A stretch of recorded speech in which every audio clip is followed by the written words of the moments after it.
Hi friends, ನಮ್ಮ ಮನೆಯಲ್ಲೇ ಬೆಳೆದಿರೋ ಬದನೆಕಾಯಿನ ತಗೊಂಡಿವತ್ತು ಪಲ್ಯ ಮಾಡ್ತಾಯಿದ್ದೀನಿ. ಅಂದರೆ ಗೊಜ್ಜು ಥರ. ನೋಡಿ ಎಷ್ಟು ದೊಡ್ಡ ಬದನೆಕಾಯಿ ಇದೆ. ಅದು ಇನ್ನೂ ಅಂದರೆ ಉದ್ದ ಬೆಳೆಯುತ್ತೆ, ಆದರೆ ನಾವು ಬೇಗ ಕಟ್ ಮಾಡ್ತಾಯಿದ್ದೀವಿ. ಬನ್ನಿ ಹೇಗೆ ಮಾಡೋದು ಅಂತ ನೋಡೋಣ. ಮೊದಲಿಗೆ ಇಲ್ಲಿ ಒಂದು ಈರುಳ್ಳಿ ತೊಗೊಂಡಿದ್ದೀನಿ, ಅದನ್ನ ಚಿಕ್ಕ ಚಿಕ್ಕದಾಗಿ ಹೆಚ್ಚಿಟ್ಕೊಂಡಿದ್ದೀನಿ. ಹಾಗೆ ಒಂದೆರಡು ಟೊಮೊಟೊ, ಇಲ್ಲಿ ನಾವು ಮಿಕ್ಸಿ ಮಾಡ್ತಾಯಿಲ್ಲ, ಡೈರೆಕ್ಟಾಗಿ ಹಾಗೆ ಹಾಕ್ತಾಯಿದ್ದೀವಿ. ಹಾಗೆ ಒಂದು ಸ್ವಲ್ಪ ಬೆಳ್ಳುಳ್ಳಿ ಸ್ವಲ್ಪ ಜಾಸ್ತಿ ಹಾಕಿದಷ್ಟು ಟೇಸ್ಟ್ ಚೆನ್ನಾಗಿ ಬರುತ್ತೆ. ಬದನೆಕಾಯಿನ ನಾವಿಲ್ಲಿ ಉದ್ದುದ್ದಕ್ಕೆ ಸಣ್ಣದಾಗಿ ಹೆಚ್ಕೊಂಡಿದ್ದೀವಿ, ಯಾಕಂದರೆ ಬೇಗ ಬೇಯಲಿ ಅಂಥೇಳಿ. ಇಲ್ಲಿ ಒಗ್ಗರಣೆಗೆ ಇಂಗು, ಸಾಸಿವೆ, ಜೀರಿಗೆ, ಈರುಳ್ಳಿ, ಟೊಮೊಟೊ, ಸ್ವಲ್ಪ ಕಾಯಿ ತುರಿ ಇಟ್ಕೊಂಡಿದ್ದೀನಿ. ಹಾಗೆ ಇಲ್ಲಿ ಜಜ್ಜಿಟ್ಕೊಂಡಂಥ ಬೆಳ್ಳುಳ್ಳಿ, ಹಾಗೆ ಇಲ್ಲಿ ನಾನು ಸ್ವಲ್ಪ ಕರಿಬೇವಿನ ಸೊಪ್ಪು ತೊಗೊಂಡಿದ್ದೀವಿ. ಇಲ್ಲಿ ಒಗ್ಗರಣೆಗೆ ಸ್ವಲ್ಪ ಎಣ್ಣೆ ಹಾಕ್ಕೊಂಡಿದ್ದೀನಿ, ಯಾಕಂದರೆ ಸ್ವಲ್ಪ ಇರೋದ್ರಿಂದ. ಇಲ್ಲಿ ಒಟ್ಟಿಗೆ ನಾನು ಇಂಗು ಮತ್ತು ಕರಿಬೇವಿನ ಸೊಪ್ಪು ಹಾಕ್ಕೊಂಡಿದ್ದೀನಿ. ಇದಾದ ನಂತರ ನೀವು ಬೇಕಾದ್ರೆ ಮೆಣಸಿನ್ಕಾಯಿ ಇದ್ದರೆ ಹಾಕ್ಕೋಬೋದು. ಇಲ್ಲಿ ನಾನು ಮೆಣಸಿನ್ಕಾಯಿ ಯೂಸ್ ಮಾಡ್ತಾಯಿಲ್ಲ, ಅದ್ರ ಬದಲಾಗಿ ನಾನಿಲ್ಲಿ ಖಾರದ ಪುಡಿ ಯೂಸ್ ಮಾಡ್ತಾಯಿದ್ದೀನಿ. ಹಾಗೆ ಜಜ್ಜಿಟ್ಕೊಂಡಂಥ ಬೆಳ್ಳುಳ್ಳಿ ಹಾಕ್ಕೊಂಡಿದ್ದೀನಿ. ನಾನಿಲ್ಲಿ ಸಿಪ್ಪೆ ತೆಗೆದಿಲ್ಲ, ಸಿಪ್ಪೆ ಬಿಸಿಲೇ ನಾನು ಹಾಕ್ಕೊಂಡಿದ್ದೀನಿ. ಒಂದು ಸ್ವಲ್ಪ ಬೆಳ್ಳುಳ್ಳಿ ಫ್ರೈ ಆದಮೇಲೆ ಈರುಳ್ಳಿ ಹಾಕ್ಕೊಳ್ತಾ ಇದ್ದೀನಿ. ಈರುಳ್ಳಿ ಒಂದು ಸ್ವಲ್ಪ ಕಂದು ಬಣ್ಣ ಬರೋ ತನಕ ಬೇಯಿಸ್ಕೋಬೇಕು. ನಾನಿಲ್ಲಿ ಸ್ವಲ್ಪ 2 ನಿಮಿಷ ಅಷ್ಟೇ ಬೇಯಿಸಿದ್ದೀನಿ ನಾನಿಲ್ಲಿ ಈರುಳ್ಳಿನ. ನೀವು ಈ ಟೈಮಲ್ಲಿ ಬೇಕಾದ್ರೆ ಒಂದು ಸ್ವಲ್ಪ ಉಪ್ಪು ಹಾಕ್ಕೋಬೋದು, ಯಾಕಂದರೆ ಬೇಗ ಬೇಯಲಿ ಅಂತೇಳ್ಬಿಟ್ಟು. ಆದರೆ ನಾನಿಲ್ಲಿ ಈರುಳ್ಳಿನ 2 ನಿಮಿಷ ಲೋ ಫ್ಲೇಮಲ್ಲಿ ಬೇಯಿಸ್ಕೊಂಡ್ಬಿಟ್ಟು ಟೊಮೊಟೊ ಹಾಕ್ಕೊಳ್ತಾ ಇದ್ದೀನಿ. ಟೊಮೊಟೊ ಹಾಕ್ಕೊಳ್ಬೇಕಾದ್ರೆ ನಾನಿಲ್ಲಿ ಟೊಮೊಟೊ ಬೇಗ ಬೇಯಲಿ ಅಂತೇಳ್ಬಿಟ್ಟು ಸ್ವಲ್ಪ ಉಪ್ಪು ಹಾಕ್ಕೊಳ್ತಾ ಇದ್ದೀನಿ.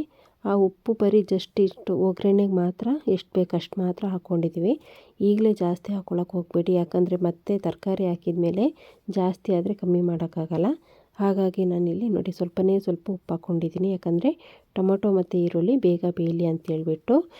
ಈಗ ಒಂದು ಸ್ವಲ್ಪ ಟೊಮೊಟೊ ಬೆಂದಂಗೆ ಆಗಿದೆ. ಈ ಟೈಮಲ್ಲಿ ನಾನು ಸಣ್ಣದಾಗಿ ಹೆಚ್ಚಿಟ್ಕೊಂಡಂತ ನಾನಿಲ್ಲಿ ಬದನೆಕಾಯಿನ ಹಾಕ್ಕೊಳ್ತಾ ಇದ್ದೀನಿ. ನೀವು ಬೇಕಾದ್ರೆ ಇನ್ನೂ ಚಿಕ್ಕದಾಗಿ ಬೇಕಾದ್ರೆ ಹೆಚ್ಚಿಟ್ಕೋಬೋದು. ನಾನಿಲ್ಲಿ ಈ ಸೈಜಲ್ಲಿ ಹೆಚ್ಚಿಟ್ಕೊಂಡಿದ್ದೀನಿ. ತುಂಬ ಚಿಕ್ಕದಾಗಿ ಹೆಚ್ಕೊಂಡ್ರೆ ಅದು ಬೇಗ ಬೆಂದು ಮಿಲ್ದೋದಂಗೆ ಆಗಿಬಿಡುತ್ತೆ, ಅಂದರೆ ತಿನ್ನೋಕ್ಕೇನು ಸಿಗಲ್ಲ. ಹಾಗಾಗಿ ನಾನಿಲ್ಲಿ ನೋಡಿ ಸ್ವಲ್ಪ ಉದ್ದುದ್ದಾಗಿ ಸ್ವಲ್ಪ ಚಿಕ್ಕದಾಗಿ ಕಟ್ ಮಾಡಿಟ್ಕೊಂಡಿದ್ದೀನಿ, ಅಂದರೆ ಬೇಗ ಬೇಯಲಿ ಅನ್ನೋಕ್ಕೋಸ್ಕರನೂ. ನೀವು ಬೇಕಾದರೆ ನಿಮ್ಗೆ ಯಾವ ಥರ ಬೇಕೋ ಆ ಶೇಪಲ್ಲಿ ನೀವು ಕಟ್ ಮಾಡಿ ಹಾಕ್ಬಿಟ್ಟು ಇದಾದ ನಂತರ ನಾನಿಲ್ಲಿ ಸ್ವಲ್ಪ ಫ್ರೈ ಆಗಲಿ ಅಂತ ಹೇಳ್ಬಿಟ್ಟು ಸ್ವಲ್ಪ ನೋಡಿ 1 ನಿಮಿಷ ಎಣ್ಣೆಲಿ ಫ್ರೈ ಆಗಿದೆ. ಮತ್ತೊಂದು ಸಲ ತಿರುಗಿಸ್ಬಿಟ್ಟು ಇಲ್ಲಿ ನಾನು ಬದನೆಕಾಯಿ ಒಂದು ಸ್ವಲ್ಪ ಬೇಯೋಕ್ಕೆ ನಾನಿಲ್ಲಿ ಸ್ವಲ್ಪ ನೀರು ಯೂಸ್ ಮಾಡ್ತಾಯಿದ್ದೀನಿ.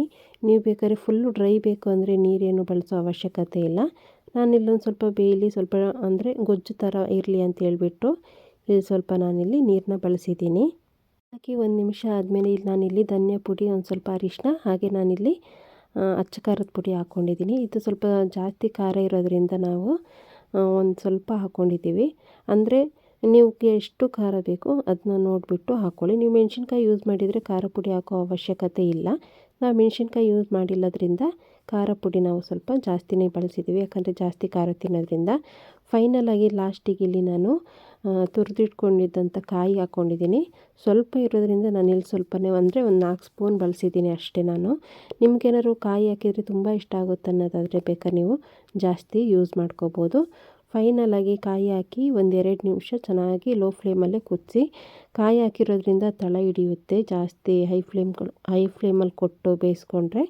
ಇಲ್ಲ ಒಂದು ಸ್ವಲ್ಪ ನೀರು ಹಾಕಿದರೆ ನೀವು ಬೇಕಾದರೆ ಹೈ ಫ್ಲೇಮಲ್ಲಿ ಬೇಯಿಸ್ಕೋಬೋದು. ಫೈನಲಾಗಿ ನೋಡಿ ನಾನಿಲ್ಲಿ 2 ನಿಮಿಷ ಮುಚ್ಚಿಟ್ಬಿಟ್ಟು ತೆಗಿತಾ ಇದ್ದೀನಿ. ಫೈನಲಾಗಿ ಸಖತ್ತಾಗಿ ಚೆನ್ನಾಗಿ ಬಂದಿದೆ. ಖಾರ ಉಪ್ಪು ಎಲ್ಲ ಚೆನ್ನಾಗಿ ಅಂದರೆ ಹಿಡ್ದಿತ್ತು. ನೀವು ಇದನ್ನ ಬೇಕಾದರೆ ಚಪಾತಿ ಮತ್ತು ರೊಟ್ಟಿಗೆ ಸರ್ವ್ ಮಾಡ್ಕೋಬೋದು. ಇಲ್ಲದಿದ್ದರೆ ನೀವು ಬಿಸಿ ಅನ್ನದ ಜೊತೆ ಬೇಕಾದ್ರೆ ತಿನ್ಬೋದು. ಸಖತ್ತಾಗಿ ಬಂದಿರುತ್ತೆ. ಬೇಕಾದ್ರೆ ಟೇಸ್ಟು ಟ್ರೈ ಮಾಡಿ ನೋಡಿ. ನಿಮ್ಗೆ ಈ ಥರ ಬದನೆಕಾಯಿ ಸಿಕ್ಕಿದೆ, ನೀವು ಬೇಕಾದ್ರೆ ಮಾಮೂಲಿ ಬದನೆಕಾಯಲ್ಲೂ ಬೇಕಾದ್ರೆ ಟ್ರೈ ಮಾಡ್ಬೋದು. ಬಟ್ ಈ ರೀತಿ ಮಾಡಿ ನೋಡಿ, ಕಡಿಮೆ ಅಂದರೆ ಐಟಮ್ ಬಳಸಿ ಮಾಡಿರೋದು. ಫೈನಲಾಗಿ ಬೇಕಾದ್ರೆ ನೀವು ಲಾಸ್ಟಿಗೆ ಸಾಂಬಾರು ಸೊಪ್ಪು ಇದ್ದರೆ ನೀವು ಬೇಕಾದ್ರೆ ಯೂಸ್ ಮಾಡ್ಬೋದು, ಅಂದರೆ ಕೊತ್ತಂಬರಿ ಸೊಪ್ಪು. ನಾನಿಲ್ಲಿ ಅದನ್ನ ಯೂಸ್ ಮಾಡಿಲ್ಲ, ಯಾಕಂದರೆ ಮನೇಲಿಲ್ಲ. ನಾವು ಸ್ವಲ್ಪ ಕಮ್ಮಿ ಯೂಸ್ ಮಾಡೋದು, ಎಲ್ಲ ಟೈಮು ಇರಲ್ಲ. ಹಾಗಾಗಿ ನಾನು ಲಾಸ್ಟಿಗೆ ಇಷ್ಟಕ್ಕೆ ಎಂಡ್ ಮಾಡ್ತಾಯಿದ್ದೀನಿ. ನೋಡಿ, ಈ ವಿಡಿಯೋ ಏನಾದರೂ ನಿಮಗೆ ಇಷ್ಟ ಆಗಿದರೆ ಪ್ಲೀಸ್ ಲೈಕ್ ಮಾಡಿ, ಸಪೋರ್ಟ್ ಮಾಡಿ. ಹಾಗೆ ನಮ್ಮ ಚಾನಲ್ನ ಸಬ್ಸ್ಕ್ರೈಬ್ ಮಾಡ್ಕೊಳ್ಳಿ. Thank you.